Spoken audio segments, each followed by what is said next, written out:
The nonprofit MBA purpose is to provide new business insights and fresh creative ideas for executive directors and their teams that will help them improve their organization. Here is your host, Stephen Halasnik. Welcome, everyone. My name is Stephen Halasnik, and I will be your host for today's Nonprofit MBA podcast. I am co-founder of Financing Solutions, and Financing Solutions is the leading provider in the United States of lines of credit for small nonprofits. If you are interested in learning more about getting a line of credit for your nonprofit, which I would highly recommend, our clients love the idea that they have a cash backup plan with their line of credit. It was always so difficult for nonprofits to get one.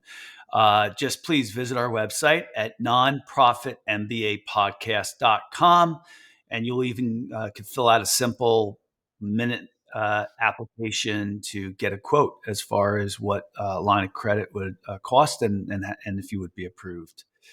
Today, I am very excited to be speaking with Rathish Balakrishnan from Satva Media and Consulting.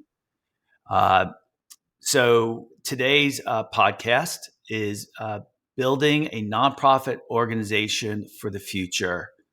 And, Rathish puts a lot of thought into this. He works in 19 different countries.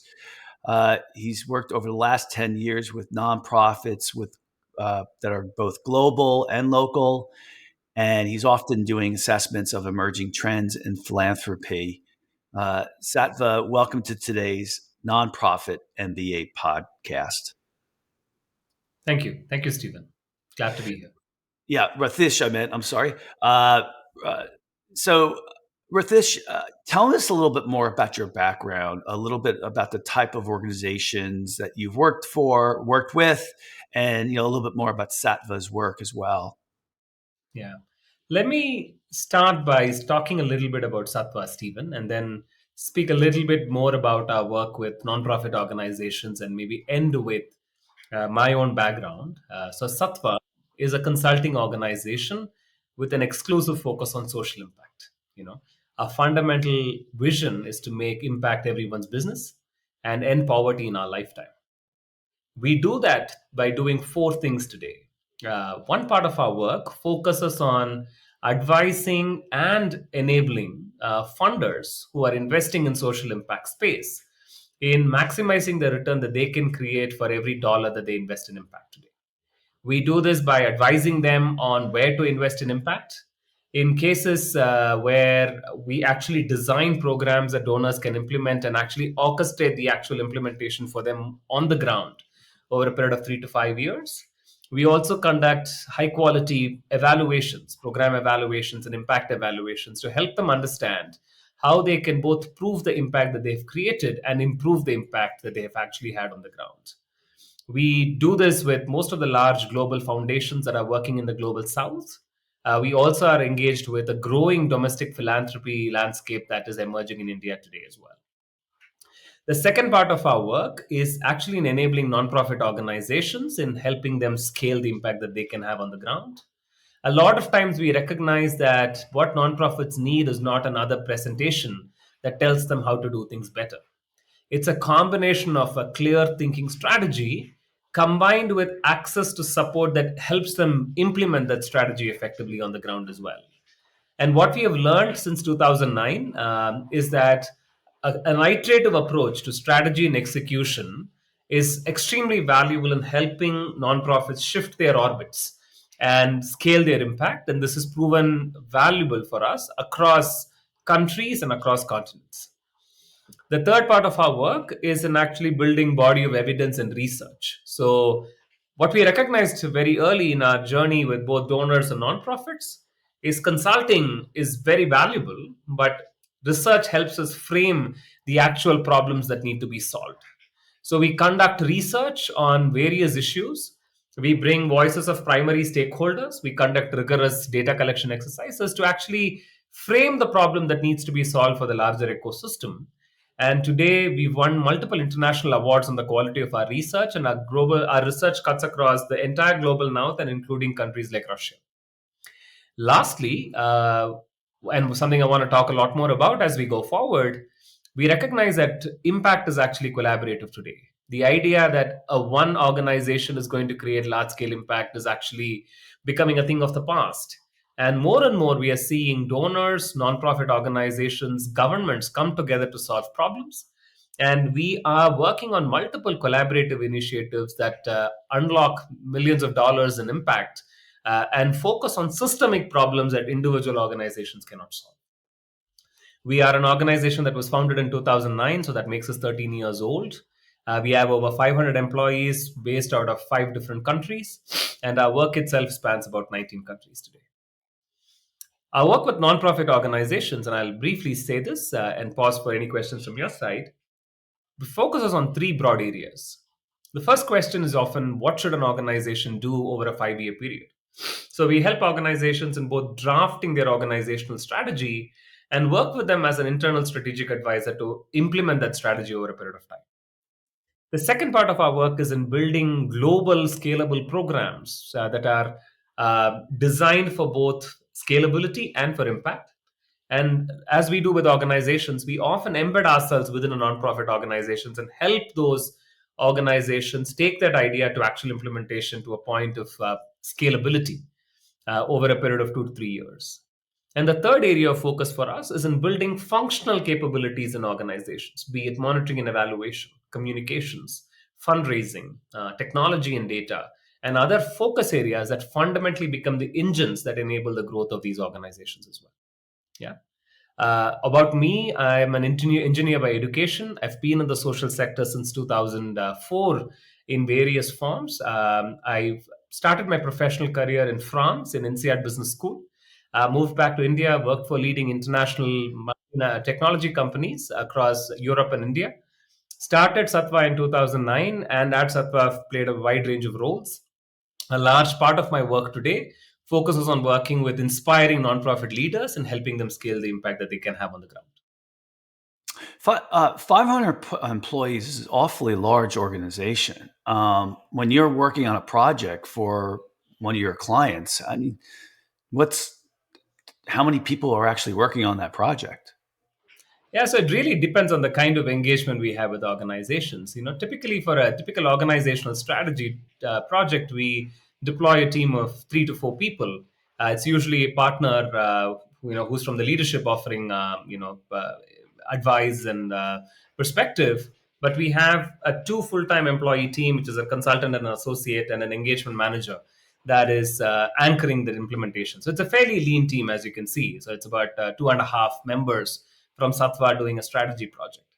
When it comes to what I called collaborative orchestration, which is helping organizations scale their impact by embedding ourselves into the organization, those teams can go up to 6 to 8 people. I think the largest team we've deployed over a period of 5 years was 14 people at its peak. But typical teams are anywhere between 6 to 8 people, where the Satva team then works within the organization, anchoring some critical responsibilities. Yeah, but that's the typical size that we have, Stephen. Okay. All right. Well, let's talk about the current state before we start getting to the future state. What is the current state of nonprofits? How are nonprofits in general working in their strategic direction and their operations? What is the current state? Yeah. If you think about it as to where we are today, it's a very, very interesting time to be a nonprofit organization. I say this for India for specific context, but I'm going to then generalize that across the global south, which is the environment that I know very well. It's an interesting time because there is growing acknowledgement on the role of nonprofit organizations in solving large-scale issues that require attention for us to grow as a nation in India. Organizations today form collaborations with governments at scale. They're working with market players, corporates on solving problems on a wide range of issues, and they are attracting young talent, which is helping them, think about innovative and newer ways of working on things. That's one, right? The second, there is a massive inflection due to technology. Technology as social media is enabling them to connect with a wide range of people. Social media technology in the forms of tools and platforms gives them efficiency that they can achieve. And technology also gives them observability, create data at scale that they could use as well, which is another tailwind that nonprofits can leverage. The third is that in most global south countries, there is an amalgamation of global philanthropy playing a very active role in cross pollinating good practices. But in addition to that, there is an emerging domestic philanthropy throughout Asia and parts of Africa as well, which is looking at how can they be part of the social change process, which is an interesting sort of trend. And finally, there are ways in which key trends like climate change, gender, youth empowerment are becoming issues behind which a lot of stakeholders can rally around, which actually gives them opportunities to solve difficult and intractable problems. These are all positives. But when you look at the way nonprofits engage on all of these issues today, a lot of the nonprofits do not actually benefit from all of these tailwinds. Partly because there is a thinking of doing and solving problems by themselves, and partnerships and collaboration, while highlighted in every conference, is actually still very, very difficult to implement on the ground. So typically the impact that nonprofits reach are linear impact, which is how far can my organization scale so that I can get to a certain point, number one. Number two, the people who understand the problem on the ground and people who understand technology are still not able to talk to each other. So while the promise of technology is real, it doesn't often translate to fantastic programs that they can scale, because there is still the Tower of Babel issue where multiple people who know different parts of the problem are still unable to talk to each other. you know that's the second issue. The third issue is thinking through data, and how data can enable them to scale is still a skill and a capability that most nonprofits are unable to leverage. And that's understandable, because people who have that skill are often outside the social impact ecosystem. And how do we do that, right?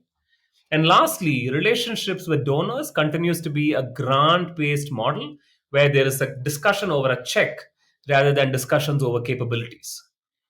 Increasingly, companies and governments and nonprofits can actually pool capabilities to solve problems together. However, the conversation still is about financial support from the donor and the implementation support from a nonprofit, which actually does not actually leverage the best strengths of the both sides. And that is in some sense where we are, where problems are running faster than solutions. And despite tailwinds, the ways nonprofits work haven't adapted to the opportunities that are ahead of them. All right. So when we talk about the future state, are we talking about 5 years out, 10 years out, 20 years out? When we start talking about the future, how long out are we looking at? Yeah. I mean, as cliched as it may sound, Stephen, the future is here already. A lot of what we are talking about as the future is actually playing out as trends as we see it. And I'm happy to talk about whatever I'm saying right now playing out in tangible ways. But what we are saying, why the reason we are saying how nonprofits have been prepared for the future is there are going to be nonprofits that choose to be small and might not want to do a large scale, a large impact work, and which is fair, because I think we need nonprofits of all types. And there are going to be organizations that are going to focus more on the heart and say, here is the cause I care about, the neighborhood that I care about, and I want to work here, which is fantastic. But there are going to be these organizations that are going to come in and say, can I look at global scale? Can I achieve population scale impact in the work that I do? And typically, these organizations are going to be going through a 5-year journey before they get to that point. And the reason we are saying, how do you be prepared for the future, is because as you look at your strategy today, how can you take a 5-year view and plan for how you can leverage all of these trends rather than responding to what is currently the reality that you perceive. And at 5 years later, your strategy is already outdated. Yeah. So the answer is that the future is here. But the reason we make the point about how nonprofits have to be ready for the future is because it takes them 5 years to adapt to the future that is already here. Do you find that nonprofit organizations do a good job with strategic? Let's start off by saying, do they strategically plan? And let's talk about, most of our listeners right now are small nonprofits and they're $5 million in yearly revenue. So do you find that nonprofits that are smaller, under like $10 million in revenue, do a good job of strategic planning? Let's start with the first question that you had. Do they do strategic planning? That's yes. The answer is yes, they do. Maybe not consistently, not all of them, but a large number of them, and increasingly so now, recognize the idea to say, hey, here's a 3-year plan. Do they do strategic planning well? Maybe not. And the reason for that is simple. You've been in the mainstream business, Stephen, and I don't think we are trying to recreate ways of working in business every day. The traditional approach in business is to build on what has been done already so that the next version is always better than the previous. However, if you look at a nonprofit space, there's almost very limited literature around how to do things well. So, which means that the 1001st nonprofit organization is not doing a better process of strategic planning than the organization that did this for the 1000th time. And the lack of an established planning approach and the strategic framework for nonprofits, I think, impedes their quality of strategic planning. So almost always, if you ask a leader of a nonprofit organization whether they have a good strategic plan, they find it hard to answer that question saying, have I checked all the boxes? Because there is often a lack of clarity on what are the boxes it's supposed to check. And so to your question, yes, increasing numbers of organizations are doing strategic plans, but the lack of a science or a framework to be able to do that effectively, I think, limits the quality of these strategic plans because there's a lack of accepted benchmarks on what makes a good strategic plan. Yeah, well, I don't care if it's business or a nonprofit. It all comes down to execution, right? I mean, you can't just keep strategically planning and strategically planning and strategically planning if you're not executing what you're planning, right? So, you plan and then you execute, and then you reevaluate, and then you plan and then you execute again. And it's really not that complicated. And I'm not saying that businesses do a good job with it either. But I certainly would say, and would you agree that the larger you get as an organization, I don't know if it's the chicken or the egg. Do you get bigger because you strategically planned well, or do you get big because you put together a plan? In my opinion, is the best organizations I've ever seen are the ones that strategically plan, and then they execute, and not the reverse.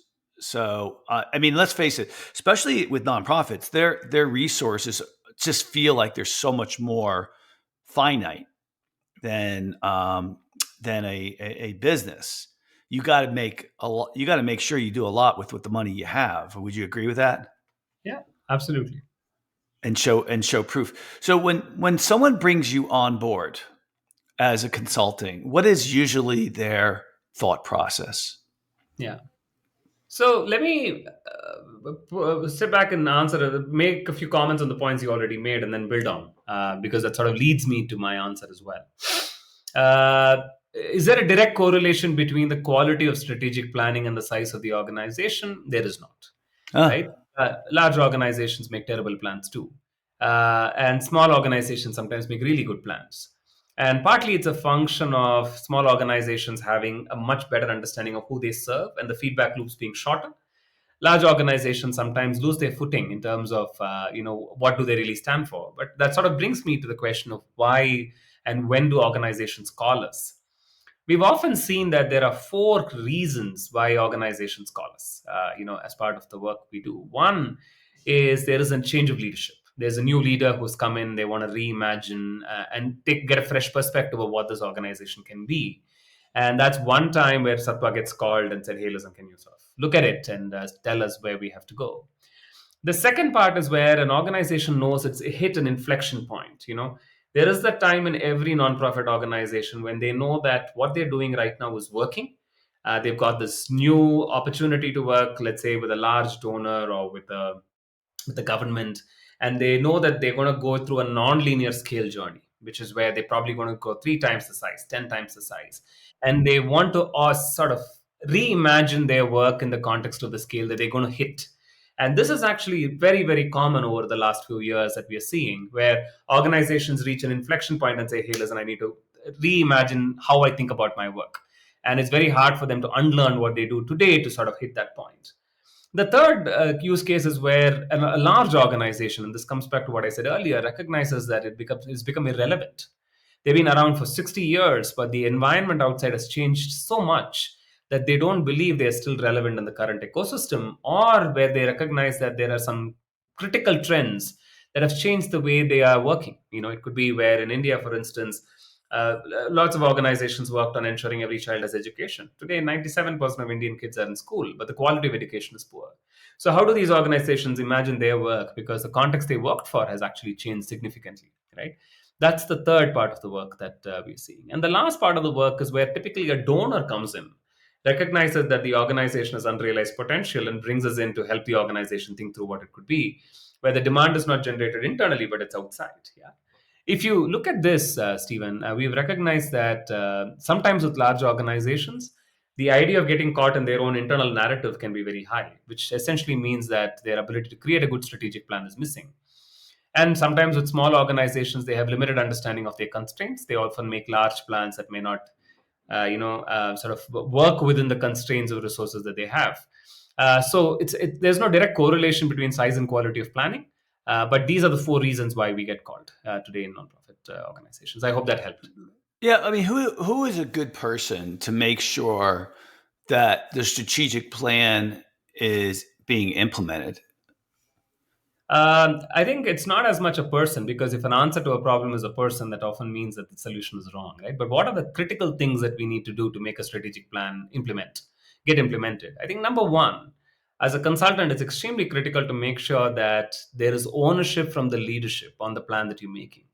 In the early days of Satva, we used to make fantastic plans. We were so proud of it. And it's literally in the last week of our engagement that we hand over the plan to the head of the organization. And they will not even be able to coherently explain that to anyone. So, what we do today is around halfway through the engagement, we say, hey, here's the frame of the strategy, explain it to the board, explain it to the organization. So, they start saying that in their own words. And that is extremely helpful. And that's the first thing that we need to do to make sure that execution happens, which is where the CEO owns up to the plan and does not call it the consultant's plan. That's number one. The second is, I always say, the most important day in a strategic planning exercise is the day after the strategic planning is done, which is, do you know what you do tomorrow? Not 3 years later, not 5 years later. Tomorrow, do you know what you have to do?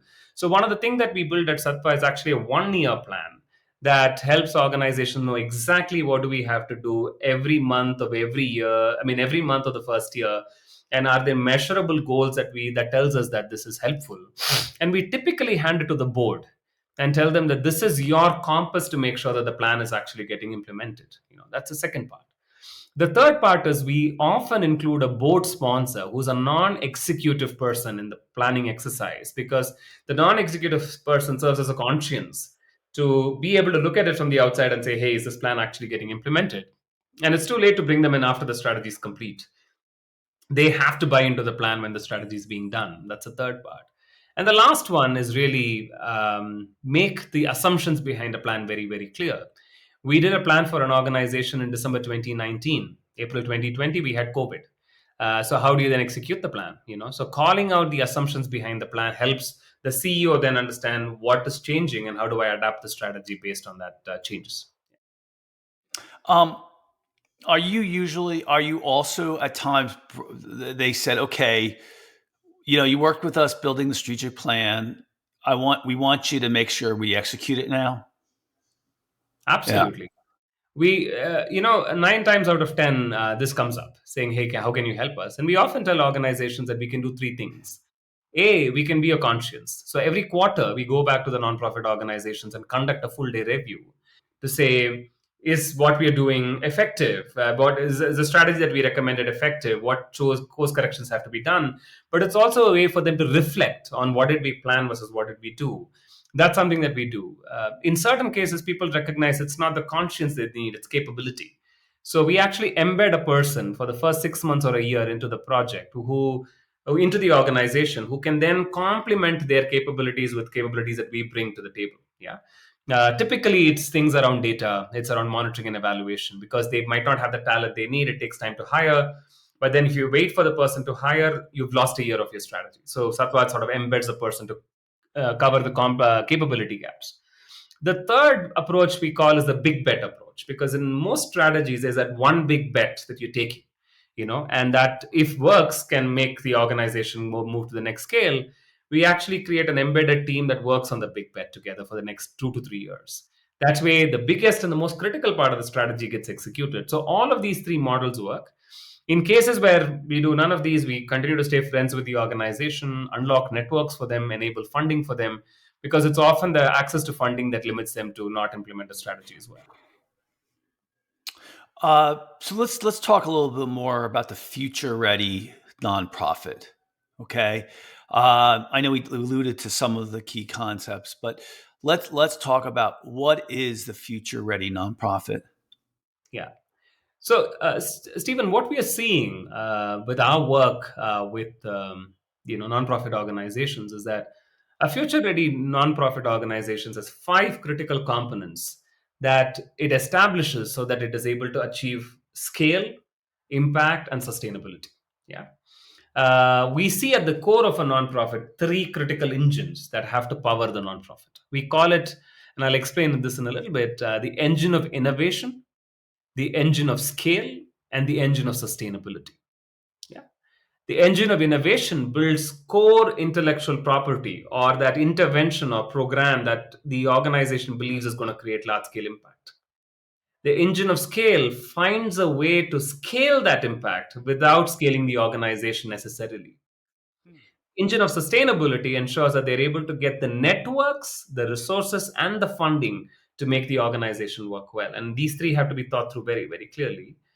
These 3 engines are sort of sandwiched between 2 layers. The one layer is on governance and leadership that you build on the top, which ensures that the organization is mission aligned. And the bottom layer is the delivery excellence layer, which ensures that compliance, reporting, and all of the other hygiene factors are taken care of. And for us, as we go to every organization, the question we ask the organization is which of these are already in place and which of them have to be created. And tying it back to some of the things I mentioned at the beginning of our conversation, the engine of innovation typically should be backed by evidence and data. Do you actually know and have data to show that what you are doing actually works? Number one. It should ideally be backed by some form of technology so that it's codified and replicable, and it's something that can actually be managed at scale. And it should be done in a manner where there is clarity on where other partners have to come in. And that's really what happens in an engine of scale.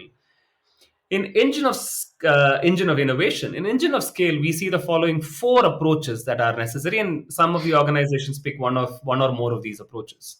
A, are you going to scale through a network where you actually build a network of organizations and partnerships and scale your work through them?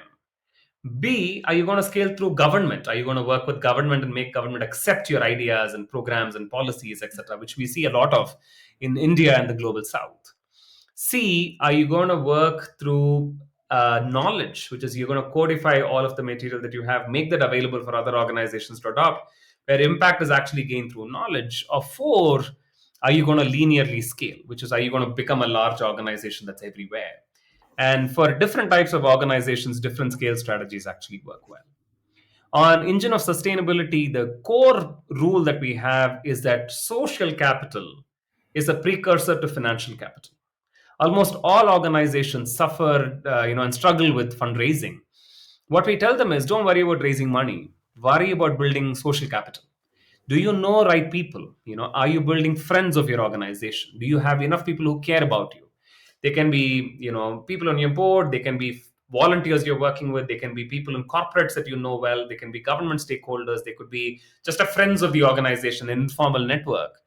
And what we've recognized consistently is that organizations that are good at building social capital almost always find a way to get financial capital. Is social capital, is that a term that's used often? I never heard that term before. Yeah, we use it a lot in India, and I use that a lot in my conversations with people, which is, and I often tell this to the board, saying every quarter, every year, can you actually measure the social capital of this organizations, which is identify the people that you know, identify the people and how good your relationship is with them.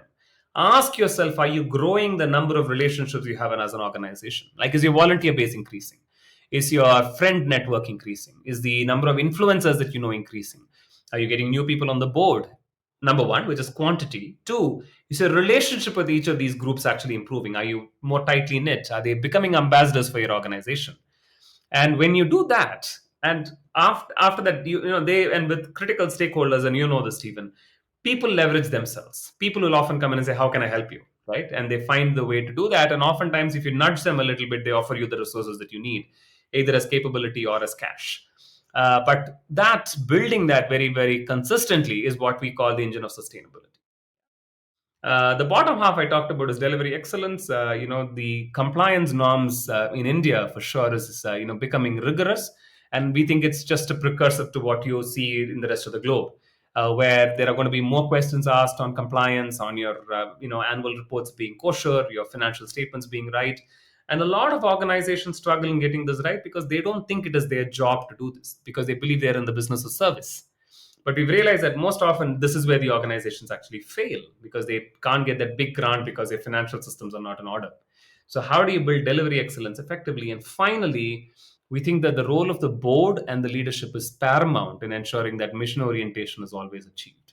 So, for us, if you can do this, if you can set yourself up where you leverage technology, data, and codification to build your engine of innovation, where you leverage partnerships, systems change, and government approaches, collaborations, and building an engine of scale. If you can look at building a social capital for engine of sustainability, build a very strong delivery in excellence approach for your compliance and finance and other norms, and have an excellent board that supports you with mission orientation, I think there's a good chance that you build for the future. Oh, it's so simple. So wait, you've given us such great information today.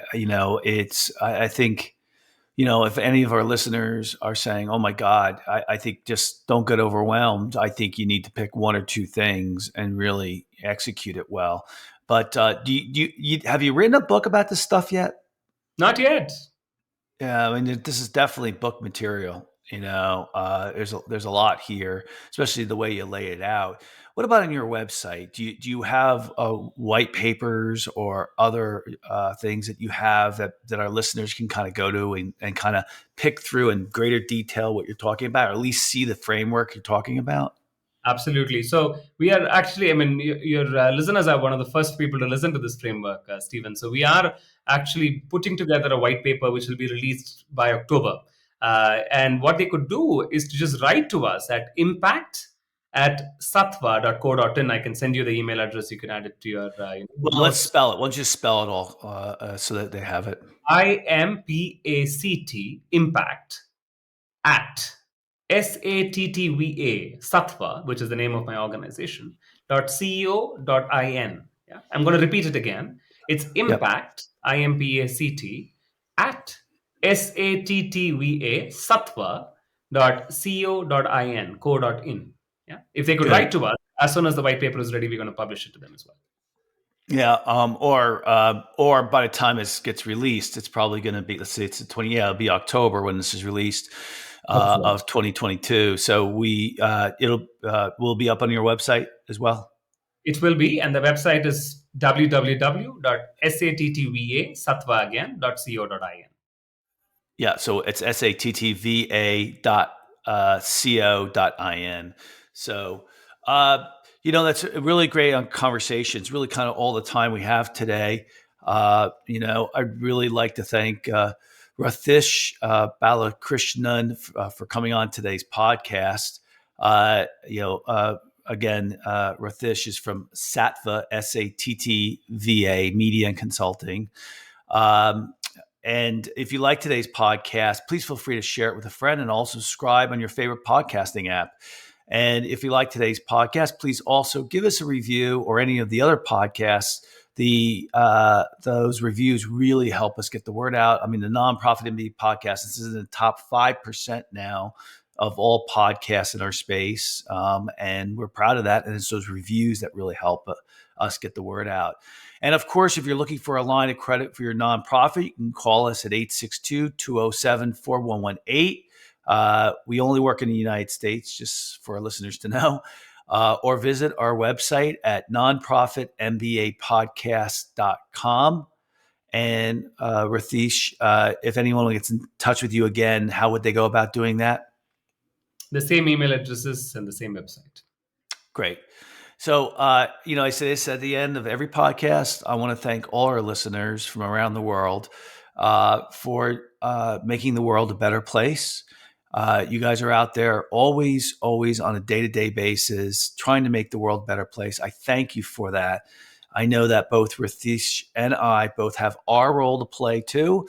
And every day, just the little things we do make a big difference, like giving blood, like being kind to others. But you guys, our listeners, are out there making a big impact. It's your job, and I thank you for that. Other than that, I want to thank you all for listening today on the Nonprofit MBA podcast. And please have a great day. Remember, you're only as good to your family and your nonprofit as the way you take care of yourself. So take good care of yourself.